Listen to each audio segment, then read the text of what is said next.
This is Brian Coffrin, aka Justin Carter. I'm a security industry specialist who worked for a private security company in Seattle, Washington. I am no longer employed by this company. I chose to leave because I could no longer in good conscience work for a corrupt company that is involved in a highly illegal federal program that is blatantly violating the constitutional rights of American citizens on a daily basis. The military, they pioneered the internet, DARPA, and now they are pioneering our interface to our brain. For that, we really need to measure every neuron and at appropriate speeds and long periods of time. And that's what the Brain Initiative is about. They asked us to go and measure the activity in a living brain and map exhaustively the wiring diagram of every neuron connecting to every other neuron. And we're, as part of the Brain Initiative, thinking about the Rosetta brain, where we're not picking one particular winning technology. We're trying to stimulate new innovative technologies and to integrate them all into one brain and do that over and over again in different brains, in different pathological settings in humans. And then from there, IARPA wants us to deliver the brain up to the cloud. So this is a 40 gigabit per second brocade switch to the Internet 2 infrastructure. This is like the fast internet. And we upload that brain to the cloud. And here's a laundry list of the types of bytes that we need to store this information. If you're interested in brain uploading and downloading, these are the kind of absolute minimum numbers that you need to be considering. But it's not out of range. It's not necessarily far off in the future. And if you think the internet is big, if you think blockchain is big, this is going to blow it all away. Because there's nothing bigger than connecting our minds to the internet. I find it interesting that that's what's going on. That's what they're admitting. They're saying, hey, this Microns project is going straight to the source. We're not taking it from the global internet perspective. We're taking it from the brain itself. And eventually, those two things will merge. So the public announcement of a project like this is pretty telling about where we are. It's so funny because the military contacted me and asked if I would help them. And I'm reluctant to do that because I like talking about everything. And it would be top secret, whatever they told me. So it's like, I don't know. I have a lot of ideas, but I don't want to know what you're doing because I only want to know it's public. So this is public. But how they're doing it is not public. And the different applications for it on the battlefield are not public.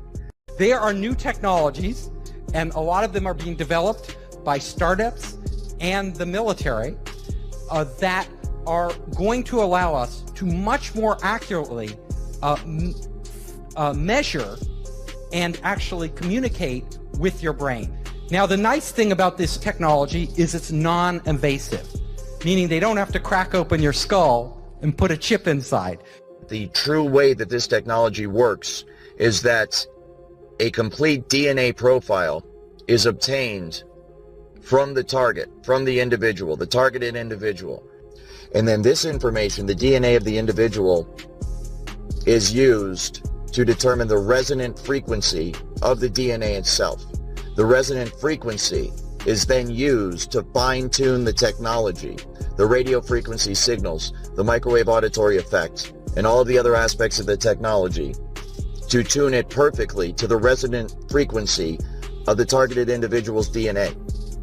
And they can read your thoughts verbatim as they occur within your own mind. We can generate an electronic signal that's characteristic for the DNA. This can read DNA from solution, and your blood is a solution, it's a liquid. We can decode it into a form that can be read by a computer. And in a way, you can think about DNA as digital information moving through a tube. Now, if we can tap into that tube, like a network, and we can read that information, we can intercept what's happening in people, you can make them an extension of the internet. And, I have a thermostat at home that's on my iPad. I can warm the house up before I get home. People call that the Internet of Things. We call this the Internet of Living Things. Much like any information, biometric information, digital information can be susceptible. We know that genetic information and DNA sequencing information is highly sought after by adversaries. The memo says the kits could expose personal and genetic information and potentially create unintended security consequences and increased risk. It also says the data in the wrong hands could be used to conduct mass surveillance or to track individuals. There are many military applications for maintaining and using DNA data sets. There are new technologies that are coming out. Technology called biocoded directed energy. And that's a top secret thing that was developed. And what it is they get your DNA. Once they have your DNA, they take the DNA and they put your DNA code in a supercomputer. And in that supercomputer, they run algorithms that biocode electromagnetic transmissions so they bioresonate with your body. Once they've done that, they can transmit that from satellites or cell towers or aircraft or any number of ways. And that signal will only affect you and nobody else. In other words, everybody standing next to you is not going to hear the content because their receiver is not tuned to that bioresonance.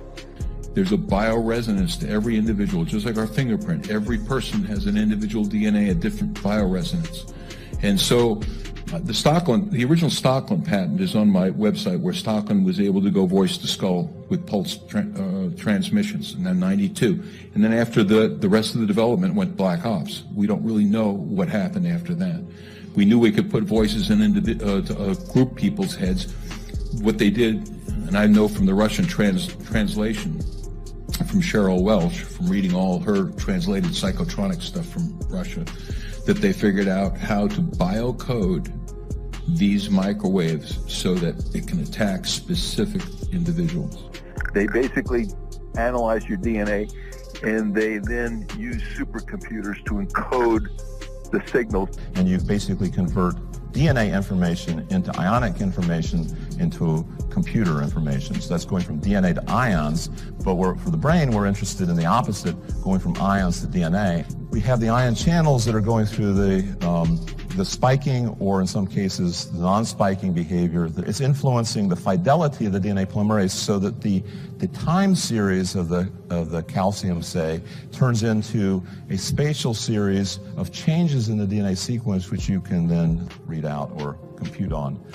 And not just for the RNAs and other molecular identifiers, but what the brain was thinking during activity. All of us speak to ourselves in our head. That's how it's strange that we have to communicate to ourselves by speaking, right? But we will just sit there talking to ourselves. So as we are talking, there's a certain pattern for every word we say.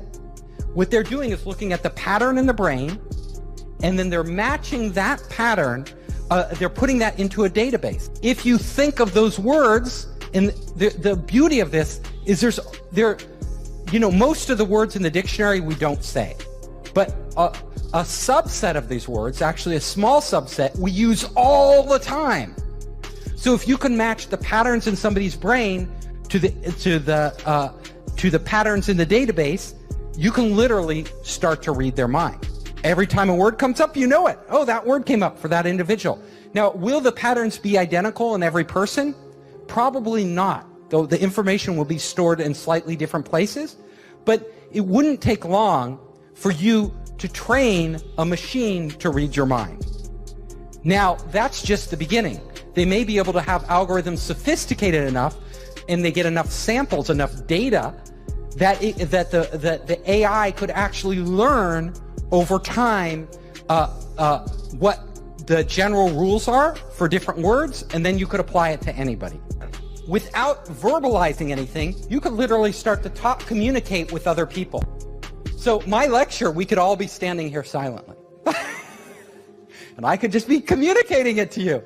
I could be talking, you would talk to people, you could literally have conversations with people without ever getting on your phone anywhere in the world.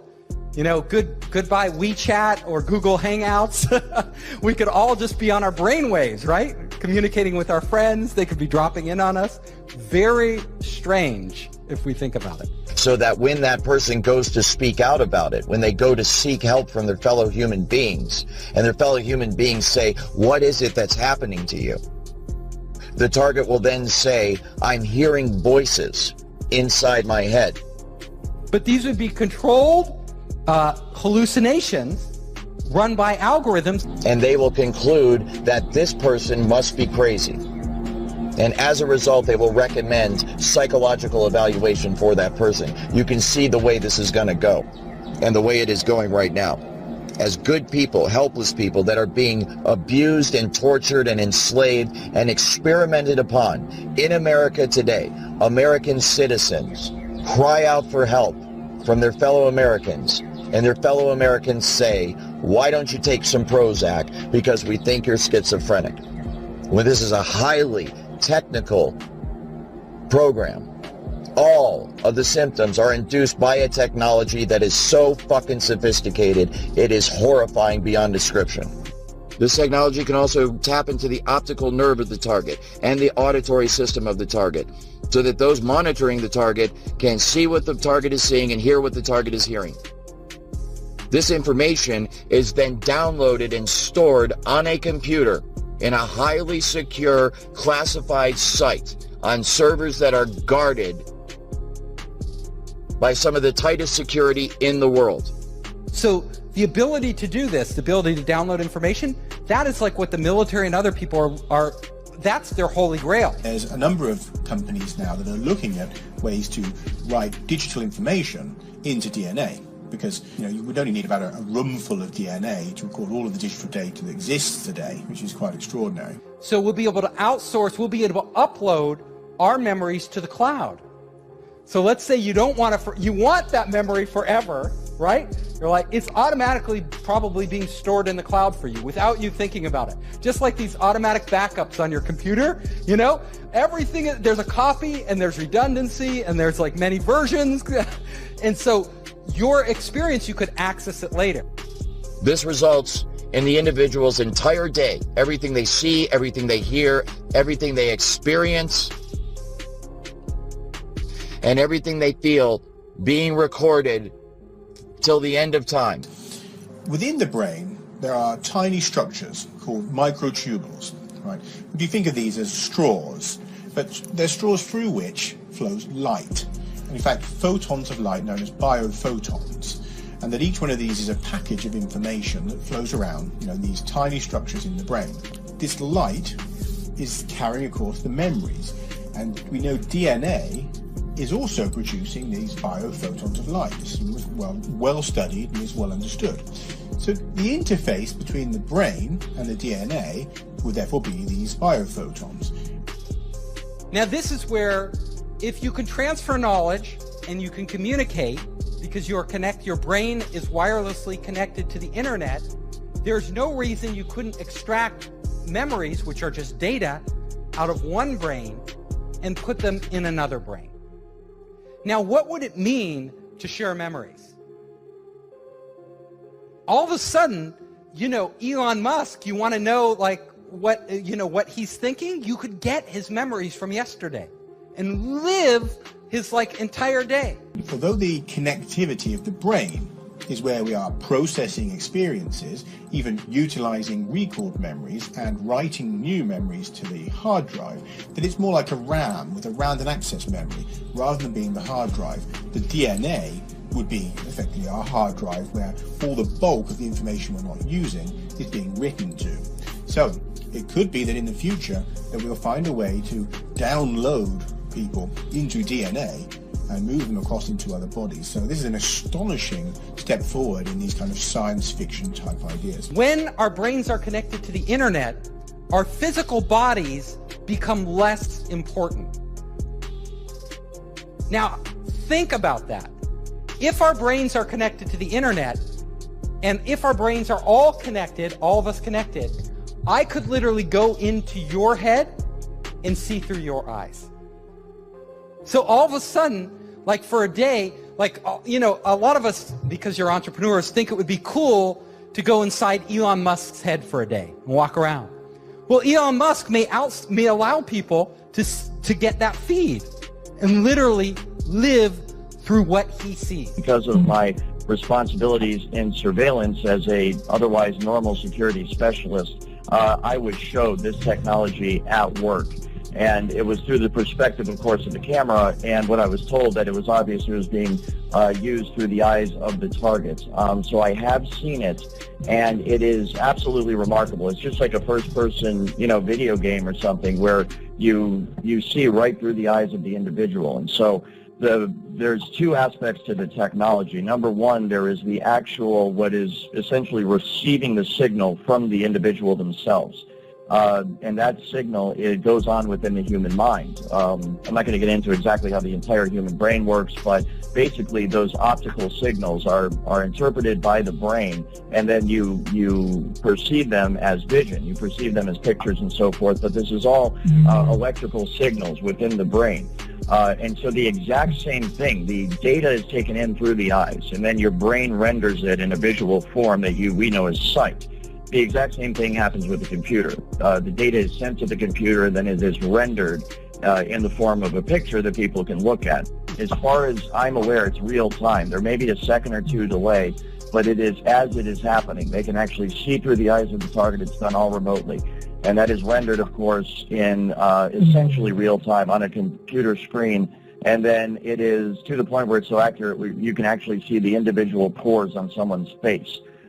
See scars and nicks and so forth. And so you can understand how if you had several people, for example, that you were able to do this, you can see through their eyes in a room or on a street corner or within an office building, wherever it is. You can get total situational awareness simply by looking through their eyes, and you can see through basically it's like being 3 or 4 or 5 different people all at the same time. The next thing that is really interesting is, everybody's talking about augmented reality and VR right now. If you've taken any drugs like LSD, suddenly it becomes real, right? Our minds are actually doing AR or VR, right? Putting dragons in the room and creating like all this stuff. We're able to, the point is, we are able to do that with our brains as they exist right now. So there's no need for external hardware. Once we tap into the brain, our minds itself can actually create overlays of AR and VR. If we have algorithms that stimulate the right things and give it the right data, we could literally see a screen pop up. We call it hallucinating, right? But these would be controlled hallucinations run by algorithms that would give us everything AR would without any glasses, without any contact lenses. This technology can be used to beam images and even motion pictures into one's brain. Images and motion pictures that are so realistic that you think you're actually watching a movie or seeing something in reality. It's like a virtual reality 3D rendering that takes place within the target's mind. But you can imagine us entering entirely living in the real world as we do now, and also living in this virtual world where they are combined right inside our minds. But as soon as we connect our brains to the internet, emotions are also data. We could start literally to feel somebody else's pain. And now we say, I feel your pain. We don't really feel their pain. But in the future, we may actually really feel their pain. Like if they're sad, all of a sudden we could tap in, to your wife or girlfriend or boyfriend, and you could be like, oh my God, I feel your pain. I feel your anxiety, This technology can also be used to manipulate the emotions of the target. It can induce fear, love, hate. It can cause you to be nervous. It can cause you to be confident. It can cause you to be depressed. It can cause you to be happy. It can cause you to feel any fucking emotion at any time by artificially inducing them. So, like any technology, there are great things we could do, and then there are very horrible things that could result from it that are unanticipated. Now, if somebody hacks into your cell phone or your bank account, they can steal your identity. But it's not your real identity. It's more like your money. And that's bad enough, right? That's pretty bad if you get hacked and they steal your, they do identity theft. But if they're connected, if your brain is connected directly to the internet, then it will be real identity theft. They could take you. They could literally erase you. They could reprogram you in a way without you even knowing it. So you think you're in control of your own will, but it's actually somebody else. It can literally stop your own thoughts from happening and replace them with other thoughts by sending thoughts to your head. And it's so sophisticated that you cannot tell where these thoughts are coming from. There's no way to discern that they're coming from somewhere other than your own mind. So you can imagine how bad this would be for people that don't even realize this technology exists. And they're having these thoughts, which they think are spontaneous, because being under the influence of this technology now, kind of having been on both sides of it, I am just amazed at the way it works. And I know that the thoughts that they beam into your head originate from the exact same place in your mind that your own natural thoughts originate from. So if I didn't know I was under the influence of this technology, then I would have no idea that anyone was influencing my thoughts at all. And that's exactly what it can be used for. It can be used to sway people in terms of their opinion, to make them go along with a certain agenda. It can be used to turn groups of people or individuals against each other for whatever purpose. And who do we trust with this technology? Well, apparently not Mark Zuckerberg. He didn't do that good a job at protecting our data. You know, do we trust a government? Do we trust Donald Trump? Who do we trust?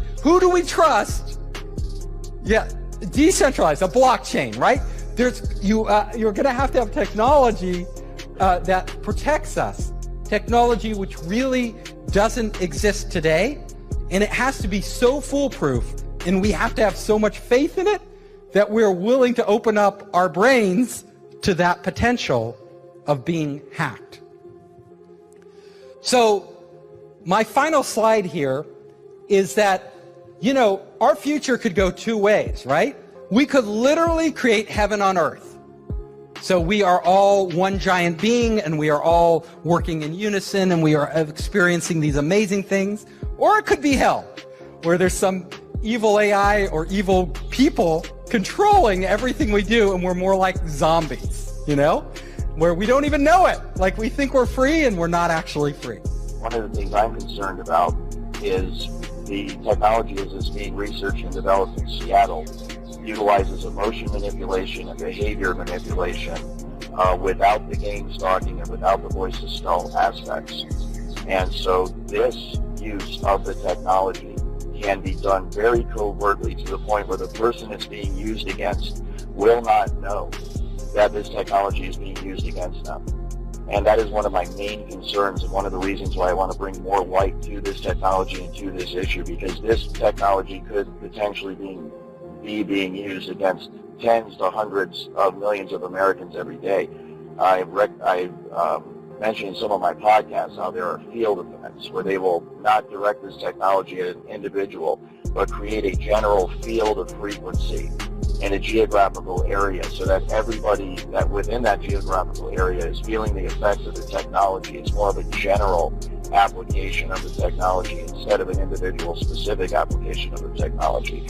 But when you consider that use of it and the fact that it is used for emotion and thought and behavior modification, then we could potentially be looking at many, many millions of people across the country that are under the influence of the technology today, right now. It's going to be very hard to stop. It is going to be very hard to stop. Think about it. You know, it's sort of a one-way path. I've never seen humanity roll back technology. What we can do is control it. So like with nuclear weapons, we barely kept those in control, you know. With other weapons, not so much, like chemical weapons. But we need to start talking about this now. There is a very real risk that you are going to become a full-blown 24/7 targeted individual. And this technology at that point, when it is nationwide, will be used by automated computer, supercomputer software programming that will manipulate the emotions and the behavior and the thoughts of everybody in the United States of America. And it can all be done remotely. It's very much like the microchip kind of tracking the New World Order, this entire, control grid that's supposed to be rolled out against the American people someday. And I'm here to tell you that it's already here. There isn't going to come a day where there's troops in the streets and tanks rolling down your neighborhood and riot gear and all this stuff. We might have isolated incidents like that. It might get like that every once in a while, but the true control grid is this technology, voice-to-skull, hive mind, behavior manipulation technology.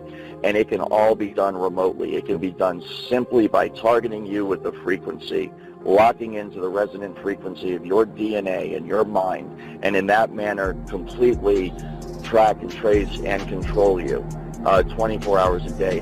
And it's highly, highly valuable for intelligence purposes and military purposes, corporate espionage purposes, and it is amazing the extent to which this technology works. It's so far advanced beyond what most people are aware of. It's truly mind-blowing, and I think that's a big part of educating people, is making them understand that, fortunately or unfortunately, this is possible, and it is being done right now today.